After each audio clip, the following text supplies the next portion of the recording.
Hello friends, welcome back to my channel. दोस्तों, BPSC madam के नहीं बीपीएससी नहीं, कल ही विज्ञप्ति आई थी। मैंने पोस्ट भी किया था कि अब कोई भी यूट्यूबर, कोई भी कोचिंग वाला अपने नाम के आगे बीपीएससी नहीं लगा सकता है। ठीक है, अदरवाइज़ एक्शन लिए जा सकते हैं, क्योंकि बीपीएससी को ऐसा लगता है कि इससे उनकी छवि धूमिल हो रही है। तो सबसे पहले तो मैं आपसे सजेशन मांगूंगी कि आप मुझे बताइए कि मुझे अपने चैनल का नया नाम क्या रखना चाहिए। तो बीपीएससी मैडम आप नहीं रख सकते हैं, अब दूसरा नाम कोई चेंज करना है तो अपना सजेशन ज़रूर दीजिएगा कमेंट सेक्शन में। तो चलिए आज हम शुरू करते हैं। आपको इस चैनल पर डेली एमसीक्यूज़ मिलते हैं, जिससे कि आप अपनी तैयारी सुनिश्चित करते हो। आपको लूसेंट की घटना चक्र की सीरीज़ मिलती है, प्लस आप मॉर्निंग में एनसीईआरटी वन लाइनर का भी क्विक रिवीजन करते हो। तो आई होप कि आपने मॉर्निंग वाली वीडियो देखी हुई है और अब हम आपकी यहाँ पर तैयारी की जांच करेंगे। तो आज का टॉपिक आपका घटना चक्र से रिलेटेड। हालांकि घटना चक्र की सीरीज़ में कंप्लीट कर चुकी हूँ, अब घटना चक्र सब्जेक्ट वाइज स्टार्ट किया हुआ है, जिसमें आपका भी पॉलिटी चल रहा है। तो आज हम शासन प्रणाली से रिलेटेड क्वेश्चंस अटेम्प्ट करेंगे। स्टार्ट करते हैं। निम्नलिखित में से कौन सा राज्य का सबसे महत्वपूर्ण तत्व है? ध्वज, राजधानी, संप्रभुता या शासन अध्यक्ष? तो संप्रभुता। नेक्स्ट है, भारतीय संविधान में किस प्रकार की शासन प्रणाली की व्यवस्था की गई है? संसदात्मक शासन व्यवस्था में क्या होता है? विधायिका का कार्यपालिका पर नियंत्रण होता है। देखिए, यूपीपीसीएस मेंस का क्वेश्चन है। नेक्स्ट है, भारत की संप्रभुता के संबंध में निम्नलिखित में से कौन सा कथन सही है? भारत राष्ट्रमंडल का सदस्य, राष्ट्रमंडल की सदस्यता के कारण भारत की संप्रभुता कम हो जाती है। नहीं, ये तो गलत होगा। तो केवल पहला ही आंसर सही है। नेक्स्ट है, संसदीय व्यवस्था वाली सरकार वो होती है जिसमें संसद के सभी राजनीतिक दलों का सरकार में प्रतिनिधित्व होता है। सरकार संसद के प्रति उत्तरदायी होती है, उसके द्वारा हटाई जा सकती है ना? सही बात है, तो यही वाला सही होगा। नेक्स्ट क्वेश्चन, सर्वप्रथम संसदात्मक सरकार किस देश में आरंभ की गई थी? ये इंपॉर्टेंट है। तो ग्रेट ब्रिटेन यानी कि यूके में।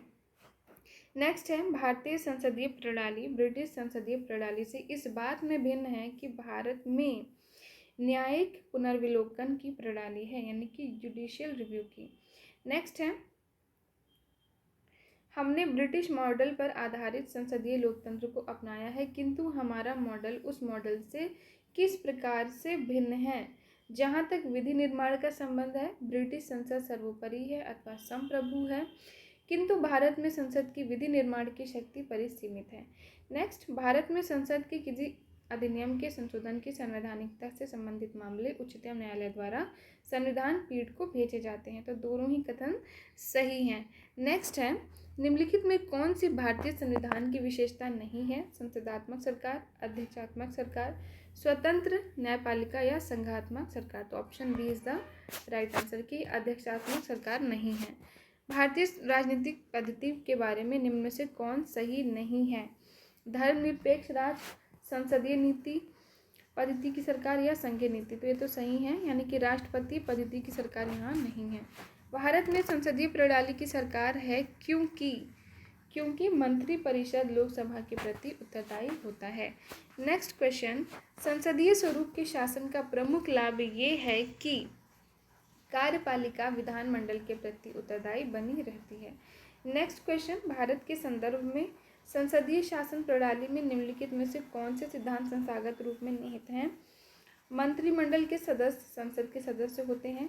जब तक मंत्रियों को संसद का विश्वास प्राप्त रहता है, तब तक वे अपने पद पर बने रहते हैं। राज्य का अध्यक्ष ही मंत्रिमंडल का अध्यक्ष होता है। तो इसमें से पहला और दूसरा सही है, यानी कि तीसरा गलत है। आइए व्याख्या देख लेते हैं। तो आर्टिकल 75 के 5 में उल्लेख है कि मंत्री बिना संसद सदस्य बने 6 माह से अधिक अपने पद पर नहीं रहेगा, अर्थात मंत्रिमंडल के सदस्य संसद के सदस्य होते हैं। मंत्री परिषद सामूहिक रूप से लोकसभा के प्रति उत्तरदायी होती है। इसीलिए कथन 2 भी सही है, क्योंकि लोकसभा संसद का भाग है। भारत में राज्य यानी राष्ट्र का अध्यक्ष राष्ट्रपति होता है, जबकि मंत्रिमंडल की अध्यक्षता प्रधानमंत्री करता है। नेक्स्ट क्वेश्चन नंबर 15, सरकार की संसदीय व्यवस्था के विषय में निम्नलिखित में से कौन सा वक्तव्य सही है? विधायिका न्यायपालिका के प्रति जवाबदेह है, विधायिका कार्यपालिका के प्रति जवाबदेह है, विधायिका और कार्यपालिका दोनों स्वतंत्र हैं।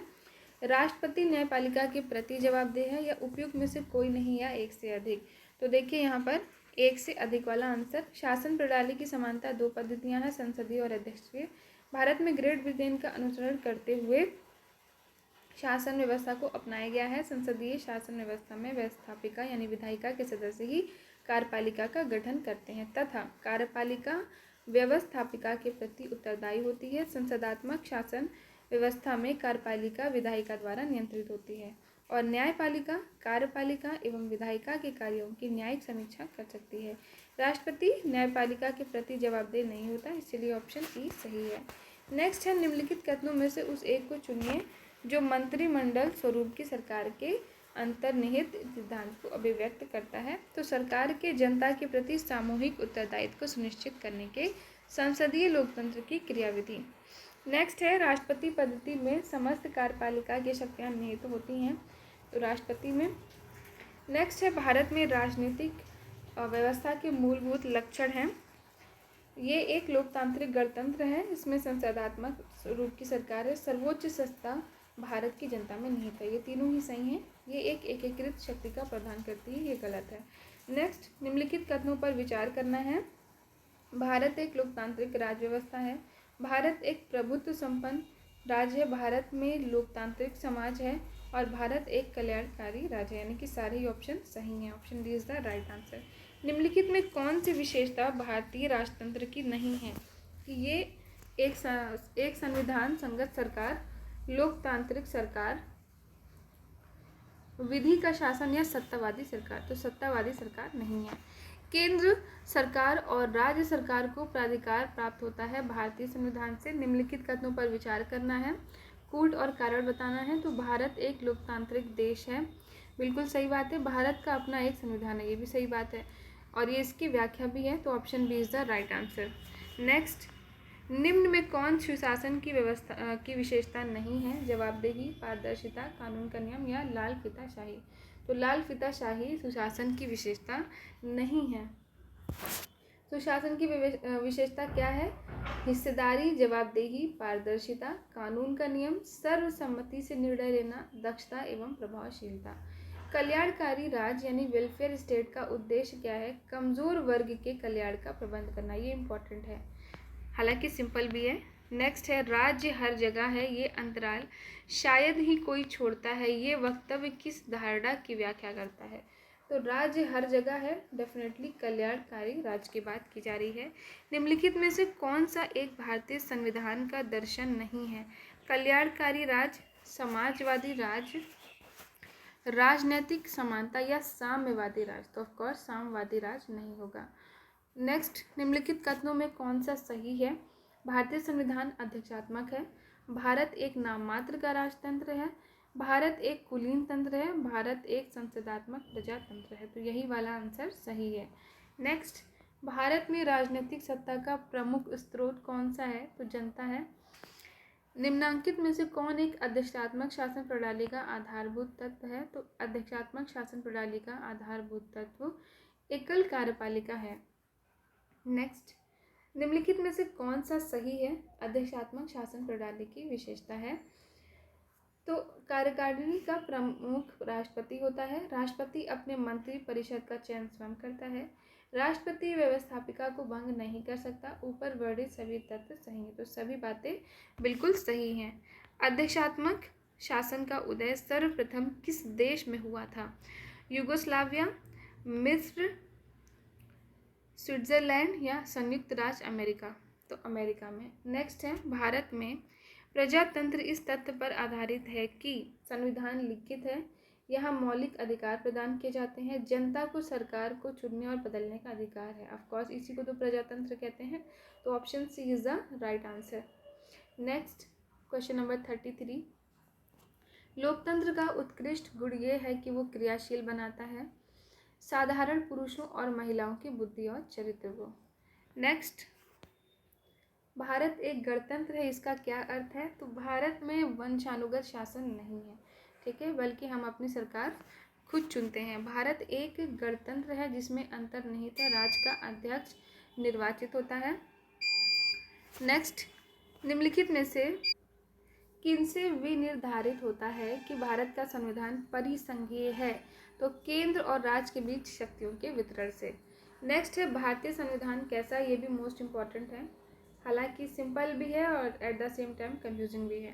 भारतीय संविधान कैसा है? तो ये अंशतः कठोर है और अंशतः लचीला है, इस बात को ध्यान में रखेंगे।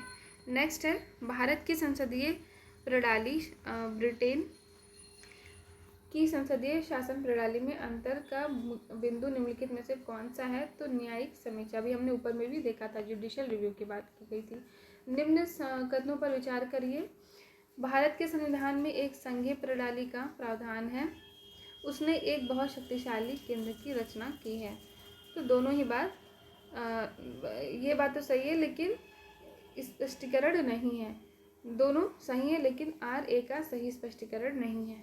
नेक्स्ट फिर से कथन कारक है, भारत में संघवादिता व्यवहारिक नहीं है, जबकि इसका रीजन दे रहा है कि भारत एक संघीय राज्य नहीं है। ठीक है, तो पहली बात तो सही है, लेकिन R गलत हो जाएगा, क्योंकि भारत तो संघीय राज्य है। Option C is the right answer.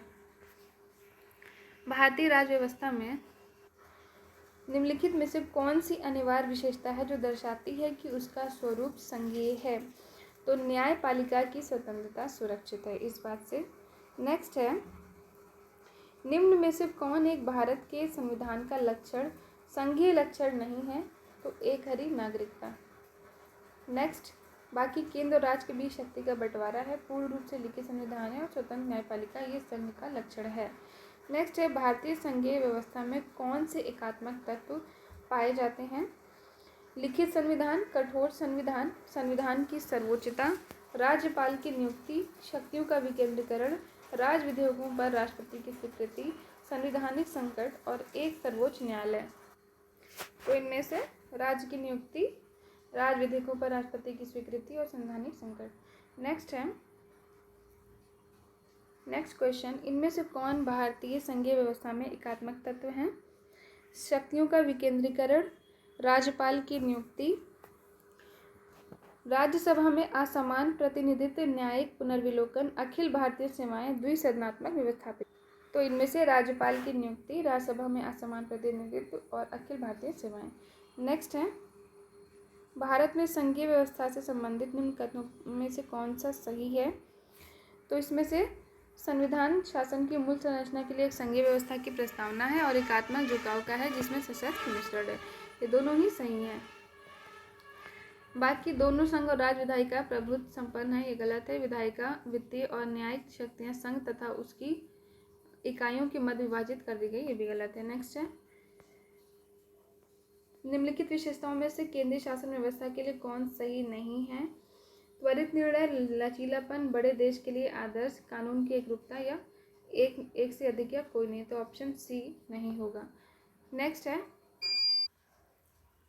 नीचे दो वक्तव्य दिए गए हैं, अब इसमें से भी कथन कारक देखना है। राजनीतिक दल लोकतंत्र के जीवन रखते हैं, लोग खराब शासन के लिए समानता राजनीतिक दलों को कोसते हैं। तो दोनों ही बात बिल्कुल सही है।